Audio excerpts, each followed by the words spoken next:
It really is a fabulous collection of automaton, and everywhere you look, there's something wonderful.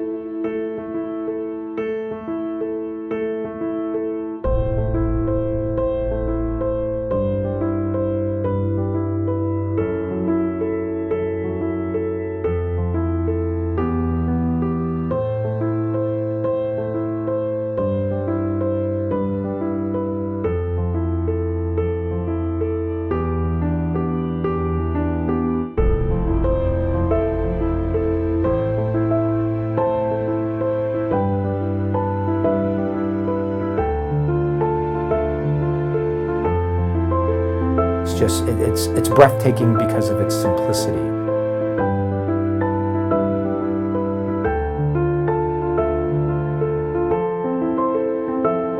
It has hints of Da Vinci to it. It really reminds you about that Enlightenment philosophy, the idea of are we the sum of the parts? Can beauty come from science? What is that connection between math and mechanics and wonder? And that's what you find in this room.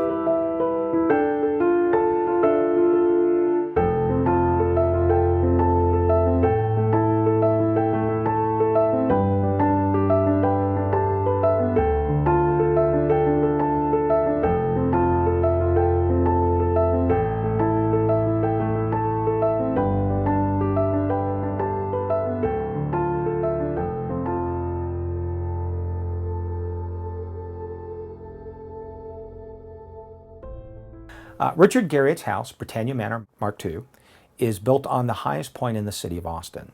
He did that because there's an observatory inside the house. Now that's kind of an engineering feat in of itself, because for it to be an observatory, it cannot touch any other part of the house because of the issues of vibration. So they built a steel structure and then the entire house around it. As many people know, Richard Garriott went into outer space about 4 years ago. Richard has been a pioneer when it comes to commercial private spaceflight. He grew up and he was told he was not going to go into outer space. Now most of us, we wouldn't think twice about that. But Richard's dad was an astronaut. The neighbor behind him was, everybody was going into outer space. And to be told that this was impossible, it just didn't set right with him. So he dedicated his life so private citizens could go to space. And he finally got to live his dream. And in his office, you'll see a history of that journey to get to his journey. Included are such things as a window from the Soyuz capsule, which is the capsule he flew up in, a hatch from the Soyuz capsule, and his actual spacesuit, which is a cool thing.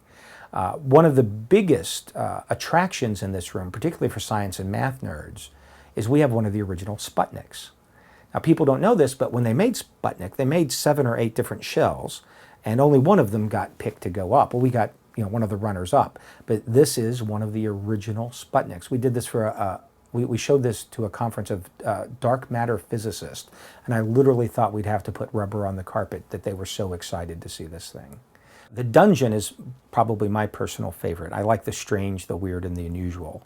An amazing piece in here is a gorilla, African gorilla fetish. It's made from a gorilla skull, and the nose is actually built up gorilla dung into the shape of the nose. Also on display are 2 Victorian-era vampire hunting kits. One has an ivory gun. This gun actually shoots silver bullets. There are 2 genuine shrunken heads from the Shuar or Javaro tribe of Ecuador. These are the real deal. There's a Borneo head hunting trophy. There's a plasticized heart. There's a mummified hand. It really is a fabulous and wonderful collection of the strange and the unusual. I said everything in the dungeon is real. That's not completely true. We have a Fiji mermaid on display, and I will go on record and say it is the most authentic Fiji mermaid you'll ever see. Now next to the dungeon is the laboratory. In the lab, you're going to see a very large collection of orreries. These are mechanical representations of the universe, and as you crank them, all the planets move around their orbits and rotate as they're supposed to. Some of these are incredibly valuable pieces of equipment. You also see an array of scientific equipment that date back hundreds of years, from Leyden jars to static electricity demonstration generators to a Tesla coil. The Tesla coil, sending out electricity at very high watts but very low amps. So it's safe, but you can see it'll even light electrical lights with no contact at all. But the strangest thing is the altar. Inside the altar, there's a little bowl, and that bowl is filled with what? Nobody knows for sure. But if you look at it in just the right way at just the right time, it almost seems as if it has a life of its own. One of the greatest rooms, I think, is the automaton room, where you're going to see one of the most amazing collections of automaton in the world, particularly when it comes to contemporary automaton makers. Richard loves automaton. One of his magic heroes is Robert Houdin, who is considered one of the greatest automaton makers of all time. But in automaton, you have technology coming together with whimsy and fantasy to create an illusion of life. Automaton began in the ancient Greek and Egyptian days. It was used in the pyramids. Then there were the famous androids, like the writing androids of Jacques Droz, on which the movie Hugo was based. But in the 1800s in France, that was known as the Golden Age. And here you see these beautiful dolls. They were essentially toys for the aristocracy. And you have dolls that would do magic, like the Lambert automaton, who would cover an object with a cup, wave the wand, nod the head, and the object would magically change. This has been a very popular automaton and many different versions of that. Automaton received a rebirth in the 1980s, primarily in England, with a group of people such as Paul Spooner and Matt Smith around the Cabaret Mechanical Theater. We have one that's a sex change booth, and there's a man standing in the booth and he apparently puts in his coin and he changes to a woman.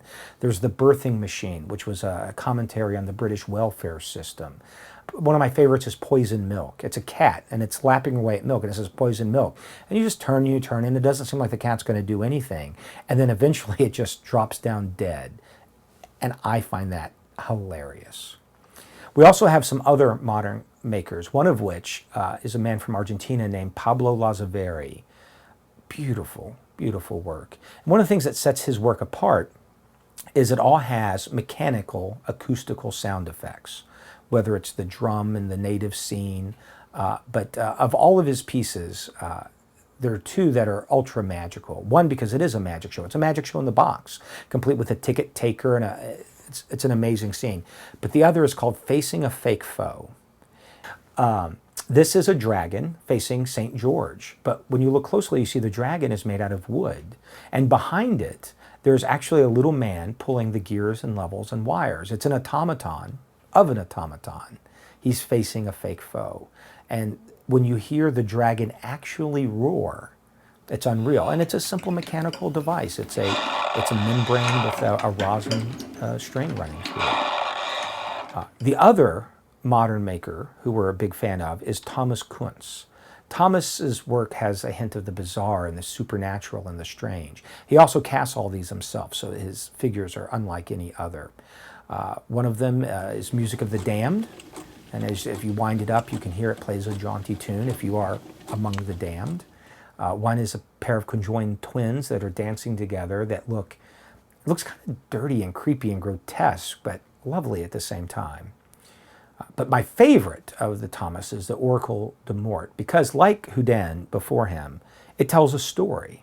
And it is an old magic trick. This magic trick dates back hundreds of years, where you pick a question and you feed it into the oracle, and then he consults his demonic spirits and he scries into the fire, and then the answer to your deepest, most pressing question is revealed in a tongue-in-cheek sort of way. It really is a fabulous collection of automaton, and everywhere you look there's something wonderful. Almost all of the major modern makers exist. And there's one piece that I think everyone who sees it's breathtaking because of its simplicity. And it's just a bird in flight. It has hints of Da Vinci to it, but when you see these wings moving so gracefully in the air, it really reminds you about that Enlightenment philosophy, the idea of, are we the sum of the parts? Can beauty come from science? What is that connection between math and mechanics and wonder?